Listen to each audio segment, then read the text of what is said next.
Well, hello there, listener. Yesterday was the solstice. So, here in the Northern Hemisphere, of course, it's the longest night and the shortest day of the year.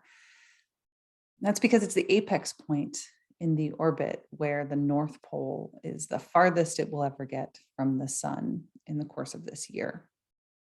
And this year, the full moon was also 2 days before the whole solstice. We had a micro moon, and that meant that the moon is appearing extra, extra small because it's also the farthest it could get from Earth. Now, the solstice was the traditional pagan holiday of Yule. So it's a celebration of light in the darkness. And what came with it was the faith that the next day is going to get a bit longer. Right? Our ancestors didn't know what we know about orbits and calendars and timelines, just what they'd been able to observe. And so it's this faith moment that it's going to keep working the way it had worked in the past. And so it gets a little bit longer and the days get a little bit longer and a little bit longer and a little bit longer until spring eventually comes again. And then, of course, summer, so what we all want here in the far north. Well, this year, my household, celebrated Yule, this pagan traditional holiday. If I go back far enough from where in the world my ancestors are from, they would have been pagans. They would have been celebrating Yule. So Matthew, my fiance, and we invited a few intimates and we had a bonfire and we had a little Yule ritual. And I did it as this nod toward hope. And I share it with you because I know there is a lot of people out there struggling. And then, pre-pandemic, many people struggled with the holidays. It's always been kind of a thing I was aware of, that the holidays aren't fun for everybody. But it seems like more people are struggling this year, maybe for obvious reasons. And often what I choose to do on the show are the things that are coming up in the workshops that I teach, in the, regular conversations I have with people, and in the things that are coming up for my clients and my peers, like this pulse check through my other work. If I hear a theme in the course of my normal week, it's probably going to come up on the show because I assume that as a listener of the show, you're experiencing similar things. And what I've been hearing a lot is exhaustion and fear and frustration. It's this testing of the values and virtues and resolve of our ideals, of who we are, of what we want, and what we believed up until now is how the world works. So what do we do with that? What do we as people, as practitioners, as people who aspire toward building wellness for ourselves, what do you do when it feels like things aren't working the way that they're supposed to? And with everything that's happened, I got to admit, personally, I'm struggling to even look at some of these end of year recaps. They're just overwhelming. And as a supposedly positive person, like, what do we do with it? How do you inject positivity into that state of overwhelm and exhaustion? So I have one big word to offer that will feel like a small word to people who are maybe in that state of overwhelm. And that's what I want to unpack today, is hope. Hope is unique in the positive emotions because hope requires a negative. When authentic, genuine hope is the belief that things will change and get better, even when they're sucky and hard. So Dr. Dan Tomasulo, who's my associate through MAP, he advised on my own capstone on lifestyle transformation. His book, Learn Hopefulness, talks about this phenomenon, that we can learn to understand how to harness the power of hope, the belief in ourselves and in one another, through exercises and our strengths and choosing to believe that things can change. And in doing so, we cultivate optimism. But to get there is accepting, okay, things are difficult right now, but then I believe that they can get better. And that is the power of hope, because it leverages belief that something good can come. And I think it is an important thing to talk about right now, because that kind of hope is an act of faith. And what that faith is going to mean depends on what you, listener, believe. So maybe you believe in chaos theory and random chance. Okay, then it's a faith that eventually the statistical probability says that positive outcomes eventually happen. This isn't how my faith works necessarily, but it might be how your faith works, right? If we just look at chaos theory, random possibility, random, what's most likely? Well, what's most likely is we see more mutations that are more transmissible, but less, negatively affecting the human body. And, what's most likely is a trend toward wellness, because that's what we've seen in the past. So if you believe in those probabilities, then you can take in faith that nothing is static and that the universe continues to change, right? Okay, but maybe that's not you. Maybe what you can find faith in is a faith in humanity. And that's being tested for many of us right now. But you can take a page out of Fred Rogers, Mr. Rogers' book. And when things are hard, you can look to the helpers. You can look to, last week, the Travis Manion Foundation was doing a toy drive for the children in Kentucky who'd lost their homes right before Christmas. And multiple times throughout the day, I noticed that the Amazon wish list that they had created had been completely sold out. And they had to renew it with more toys and more gift bags and more things to give to these kids and their families. Look to the helpers and then model after them. Take it one step further than Fred Rogers. Fill your heart up with resolve when we look to the helpers, but then how can you apply that forward by becoming one yourself? You can also have faith in yourself, faith in your own skills and abilities to adapt. You have survived 100% of the days that you have ever lived. So how can you take hope from the fact that you have resolve and resilience, or you wouldn't still be here? You would not have survived anything that you'd been through. And you can have that same faith in those that you love, the people you believe in, the people you grow with. I have faith that someone listening to this show probably has a strong desire to either improve themselves or improve others through these tools. And that gives me hope. That gives me renewal and joy and a belief and faith in ourselves and one another.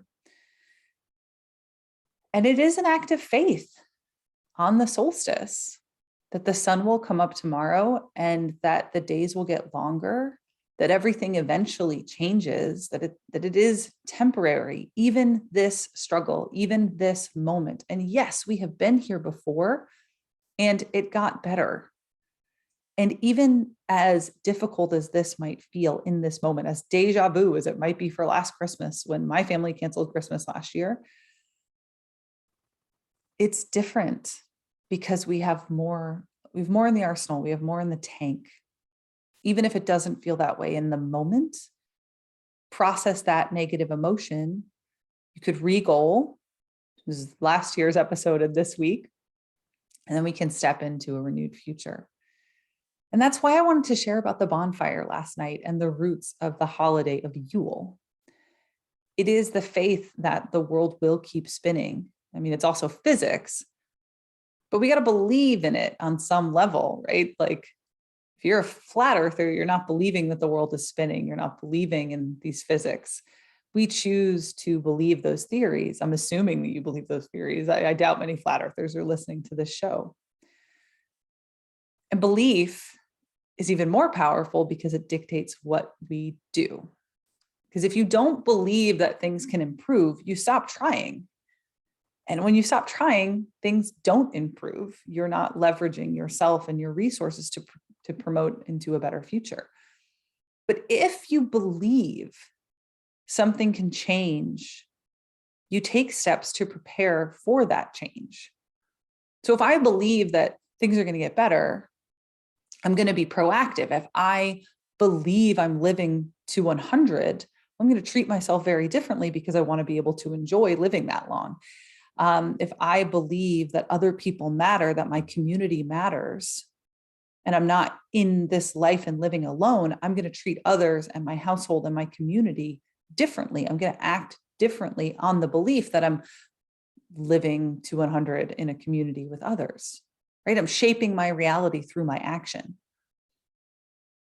So when we believe, when we hope for improvement, when we have faith to focus on the light instead of the growing darkness, then we strive to grow with it. When I think about the return of spring, I'm thinking about my garden. I'm reflecting on the mistakes I made last season, and I'm thinking about what I'm going to plant next year. So last night we're sitting around this bonfire, and it's getting cold. I had lit the fire at sundown, thinking about this long night tradition. And we decided we were going to wait for the moon to rise, the micro moon, the Mohawk tribe, which was I'm on the ancestral Mohawk lands of upstate New York. They called it the cold moon for obvious reasons. It's the long night. And moonrise was supposed to be at 6:25. But I live in this little hollow, and there's a forest, there's a tree line on the ridge above the hollow. So it's getting cold, and we've already done this little ritual I designed where I invited our intimates to write on 3 pieces of paper. And I'm sharing it with you in case you want to do a similar ritual for yourself as the new year approaches. On the first piece of paper, we wrote things that we want to let go of, things that we've been carrying around this at the end of this year, that it's time to release so that we have the energy and emotional space to move forward. On the second piece of paper, we wrote the things that are giving us hope right now, like what is fueling us to continue to be proactive, to try to harness the power of hope. And then the third piece of paper, we each wrote the goal, the intention, like what is it that we need that hope to fuel action toward. And then each of us in turn, we had our first piece of paper in hand, called to mind the things we're letting go, and we burned them in our Yule fire. And then we called to mind the things that we are using for our source of hope. And we let them fill us up and expressed gratitude. And then we burnt that in the fire. And then we reminded ourselves of what that hope is for. And then we threw it in the fire. So we've done our ritual. We're sitting there, it's getting cold. Moon still isn't up. So we stoke up the fire, we add some more wood. Moon's still not up. And this is, we stare up at the stars are out. You can see Saturn. Saturn had set at that point. We could see Venus still up. We looked to Orion, which, we love the god Artemis in our house. And so we were appreciating Orion and some other constellations. Moon still isn't up. But we know it's coming, right? We know it's coming. We just have to be patient. We're trying to enjoy the fire. But we're getting cold and we're tired and we're thinking about giving up. And of course, you know where this is going. The moon rises over the trees. We can't control our circumstances. We can't control what people are going to do, or we can't control if there's another mutation. We can't control it. But we can control our own behavior, where we're going to look to and what we're going to do to fill that space. So we build up the warmth of hope, of light, of one another, the people we can trust and we can pull close to us that we do have faith in, and build these intentional actions and opportunities of refocusing ourselves, choosing to build meaning where we can to foster that hope, maybe even find a little bit of joy. We had quite a few good belly laughs last night, so that we can build a better position emotionally, socially within ourselves for next year. We are just shifting that foundation a little bit so that then we can leverage it a little bit more later. And if you've listened to the show long enough, you've probably heard me talk about pragmatic optimism. And that's being 100% honest with yourself about the situation that you find yourself in. And then deciding from that place of rational honesty, what are you going to do with it? What are you going to do about it? What can you actually effectively change? And then take that most optimistic, hopeful, intentional step that you can. And if we look to the traditional roots of this season, it's about faith and hope and optimism, the belief that things can get better, and riding out the cold, dark winter together, knowing that the days are actually getting longer. And I don't mean any of this to sound like preachy or like a sermon. If you've listened to the tribute episode of my grandfather, he was a reverend. I get a little bit of that from him. And it doesn't necessarily mean the kind of religious faith that some people might be hearing. I want to speak to that. If you are not of that kind of religious bent, you can take it as faith in humanity, yourself and one another, in the laws of physics and that govern the universe. But it's also okay if you're hearing those spiritual religious undertones, because what I think it really comes down to is, how does hope and faith build into your belief system in a way that you can use in moments that feel difficult and dark and hard? And how can you use them with intention to cultivate actions that build wellness, well-being, and resilience as we turn into the new year? And I hope you hear that intention. So I share all of this with you in the hope that you can find ways to build your own little ritual or tradition that serves your belief system and cultivates hope and faith, so that you can leverage those states of being for yourself. So I think we're going to leave it there. Let's leave it with, send my Yule blessings to all of the woo-woo spiritual listeners out there. A Merry Christmas to the Christians. And for those celebrating, I hope that your Kwanzaa is filled with joy and prosperity.